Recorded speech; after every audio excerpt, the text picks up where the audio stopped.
स्थान 2 ढाकाबाङ कोट मैदानको अभिभावक भेला तथा पुरस्कार वितरण कार्यक्रमका अध्यक्ष यसै विद्यालयका विष्णु प्रसाद बेलवासीज्यू, कार्यक्रमको प्रमुख अतिथिको रूपमा आसन ग्रहण गर्नुभएका भगवती माध्यमिक विद्यालयका व्यवस्थापन समितिका अध्यक्ष श्री चुडामणि खनालज्यू, कार्यक्रममा उपस्थित हुनुभएका विद्यालय व्यवस्थापन समितिका पदाधिकारी साथीहरू, यस विद्यालयलाई फलाउन फुलाउनको निम्ति अहोरात्र खटेर रात दिन झरी बादल नबनिकन ट्युसनमा पनि उत्तिकै मेहनत गर्ने, विद्यालयमा पनि उत्तिकै परिश्रम गर्ने, 10 to 4 मात्र नभएर ट्युसन पनि उत्तिकै मेहनत गर्ने हाम्रो यस विद्यालयका शिक्षक शिक्षिकाज्यूहरू र यहाँ उपस्थित हुनुभएका सम्पूर्ण अभिभावकज्यूहरू, विद्यार्थी भाइ बहिनीहरूमा म सर्वप्रथम मेरो व्यक्तिगत तर्फबाट र भूमिका स्थान नगरपालिका वडा नम्बर 2 को तर्फबाट सबैमा हार्दिक नमस्कार टक्राउन चाहन्छु। स्वीकार्नुहोस्। वास्तवमा शिक्षा भनेको एकदमै महत्त्वपूर्ण चिज हो। अन्धकारबाट उज्यालोतर्फ लैजाने यो शिक्षाको महत्त्व हामीले धेरै बुझिसकेका छौँ। धेरै यसको व्याख्या गर्नुपर्ने आवश्यकता छैन। तैपनि आजको यस विद्यालयमा हामीले 2वटा क्लासका विद्यार्थीहरूलाई एउटै जिपिए भएर द्वितीय पुरस्कार दिनको लागि 2 विद्यार्थीहरूलाई यहाँ जाने हामी यहाँ पुरस्कार दिइरहेका छौँ। विद्यालय प्रथम द्वितीय तृतीय हुने विद्यार्थीहरूको जिपिए झन्डै उस्तै भएको हामी देखेका छौँ। यो नतिजा क्रमिक रूपमा क्रमशः यो नतिजा सबै विद्यार्थीहरूको यस्तै प्रकारको नतिजा गराउनको लागि शिक्षकले मात्रै आफ्नो कर्तव्य पुरा गरेर यो नतिजा प्राप्त हुन सक्दैन। अभिभावकहरूले पनि यसको लागि उत्तिकै महत्त्वपूर्ण योगदान, उत्तिकै महत्त्वपूर्ण भूमिका खेल्न पर्ने आवश्यकता हुन्छ। विद्यार्थी भाइ बहिनीहरूले पनि आज पढाउने पाठ हिजो नै भोगिसकेको हुनुपर्छ। नजानेको विषयवस्तु सरहरूसँग आएर नहिचकिचाइकन उहाँहरूसँग क्वेसन उत्तर प्रश्नहरू सोध्नको लागि आपत्ति मान्नुपर्ने कुनै पनि अवस्था हुने छैन, हुन्न।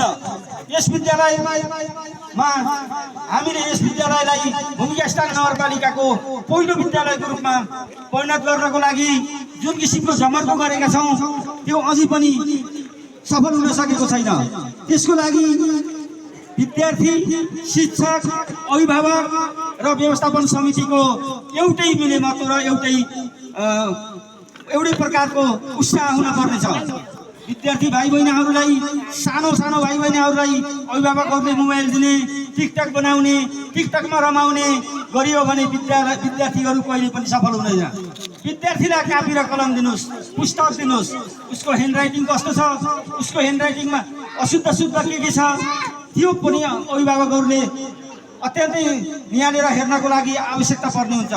विद्यार्थीले आइसकेपछि, घरमा आइसकेपछि विद्यालयमा दिएको होमवर्क गृह कार्य भनिन्छ, त्यो गृह कार्य पुरा गरेको छ कि छैन, शिक्षकहरूले त्यसको गृह कार्य चेक गर्नुभएको छ कि छैन, त्यो फलोअप गर्ने दायित्व र जिम्मेवारी भनेको अभिभावकहरूको हो। अभिभावक भनेको विद्यार्थीहरूको बुवा आमा मात्र होइन, गुरु पनि बन्न सिक्नुपर्छ। गुरुहरूले विद्यालयमा जति मेहनत गर्नुभएको छ त्यो अवस्थामा हामीले घरमा पनि त्यही किसिमको वातावरण बनायौँ भने विद्यार्थी यो विद्यालयको विद्यार्थी पक्कै पनि यस देशको होनहार विद्यार्थी बन्छ। भनिभन त्रिभुवन विश्वविद्यालयहरूमा, अन्य विश्वविद्यालयहरूमा गएर पनि उसले फलक खाँदैन। त्यसकारणले हामीले अब्बल विद्यार्थी बनाउनको लागि जुन किसिमको अहोरात्र खट्न पर्ने हो त्यो अभिभावकहरूको भूमिकामा केही कमजोरी आएको जस्तो पनि म महसुस गरेको छु। र अर्को कुरा, 8 क्लासको विद्यार्थीहरूमा केही कमी कमजोरी हामीले यहाँ देखेका थियौँ। तर ग्रेड वृद्धिको इक्जाममा हाम्रा विद्यार्थीहरू, सबै विद्यार्थीहरू पास हुन सफल भएका छन्। ती विद्यार्थीहरूलाई बधाई तथा शुभकामना दिन चाहन्छु म। र आज जति विद्यार्थीहरूले पुरस्कार लानुभयो ती विद्यार्थीहरूले हामीले पुरस्कार लयौँ भनेर मक्ख हुने होइन, अझै मेहनत गर्नुपर्छ। र पुरस्कार नलएका विद्यार्थीहरूले हामीले पनि पुरस्कार लगेका विद्यार्थीहरू सरह आफ्नो अध्यापनलाई अगाडि बढाउनुपर्छ भनेर ती विद्यार्थीहरू भाइ बहिनीहरूले निराश होइन, उत्साहको वातावरणमा लाग्नुपर्छ भन्ने म विद्यार्थी भाइ बहिनीहरूलाई सुझाव र सन्देश दिन चाहन्छु। हामी सबै मिलेर यो विद्यालयलाई फलाउने र फुलाउनेतर्फ लाग्नुपर्छ। जुन किसिमले यो विद्यालय अहिलेसम्म हाम्रो यस क्षेत्रको उसमा अब्बल दर्जामा नगइरहेको छ। हामी यस विद्यालयलाई अझै पनि अगाडि बढाउने प्रयत्न गर्नुपर्छ। भूमिका स्थान नगरपालिकाको पहिलो विद्यालयको रूपमा यस विद्यालयलाई हामीले लैजानको लागि अभिभावक, विद्यार्थी, शिक्षक र यहाँको विद्यालय व्यवस्थापन समिति, त्यसै गरी पिटिय शिक्षक अभिभावक सङ्घको पनि उत्तिकै महत्त्वपूर्ण योगदान हुनुपर्ने जरुरी छ। त्यसैले सबैले अभिभावकहरूले आफ्नो विद्यार्थीहरूको कुन किसिमको पठन पाठनमा ध्यान दिएको छ या छैन, ऊ विद्यार्थी स्कुलमा निरन्तर आएको छ या छैन, बाटोमा अवलम्बन लिएर घरमा फर्किएको छ कि छैन, ती सबै कुराको फलोअप गर्ने जिम्मेवारी भनेको अभिभावकको।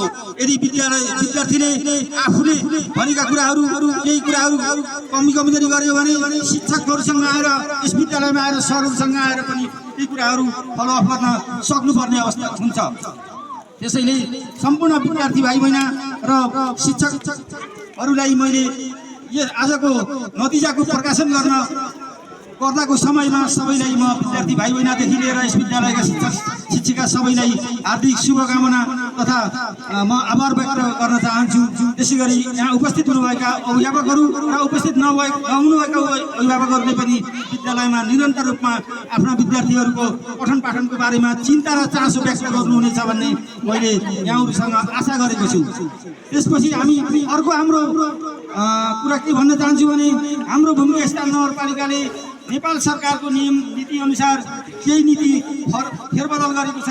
जुन किसिमको त्यो नीति छ स्थानीय स्वायत्त शासन ऐन अन्तर्गत 2074 को दफा 11 को अनुसूची 2 को ज अनुसार त्यो यस यी विद्यालयहरूलाई भूमिका स्थान नगरपालिकाका विद्यालयहरूलाई आइतबार पनि विद्यालय खोल्ने र 10 to 4 नै विद्यालय सञ्चालन गर्ने। 10 to 4 विद्यालय सञ्चालन गरिसकेपछि हाम्रा यिनी साना नानीहरू कोही चेन्नाडाबाट आएका छन्, कोही बलेजुराबाट आएका छन्, कोही पोखराखर्कबाट माझीगाउँ तलबाट आउने विद्यार्थीहरू छन्। यी साना नानीहरूलाई हिउँदको समयमा 5 बजेसम्म पढाउँदाखेरि यहीँ रात पर्ने अवस्था हुन्छ। त्यसो भएको हुनाले हामीले हाम्रो नगरपालिकाले कार्यपालिकाको मिटिङबाट यसलाई निर्णय गरेको 10 to 4 पढाउने, आइतबार पनि पढाउने। जुन कि केन्द्र सरकारले 9 देखि 5 सम्मको निर्णय गरेको थियो, त्यो निर्णय अलिकन सान्दर्भिक छैन, पाठ्यभार पनि घटाएको छैन। 157 दिन मात्रै विद्यालयमा आएर पढेर विद्यार्थीको पठन पाठन गर्ने दिनहरू कम हुन्छ। पाठ्यभार सकिँदैन, पाठ्यक्रम मिलाउन सकेको छैन केन्द्र सरकारले। त्यस कारणले गर्दाखेरि आइतबार पनि अब आउने आइतबार पनि निरन्तर रूपमा विद्यार्थीहरूलाई स्कुलमा पठाइदिनको लागि म सबै अभिभावकहरूलाई अनुरोध गर्दै आगामी दिनहरूमा पनि हाम्रो भाइ बहिनीहरूले अझै राम्रो किसिमको उत्तरोत्तर प्रगतिको कामना गर्दै मेहनत र लगनशील अनुशासनतर्फ उहाँहरूको ध्यान जानेछ र सबै विद्यार्थीहरू प्रथम हुने जमर्को गर्नुहुनेछ भन्ने म आशा गर्दै मेरा 2 शब्द यहीँ समापन गर्न चाहन्छु। हस्त नमस्कार, जय भगवती।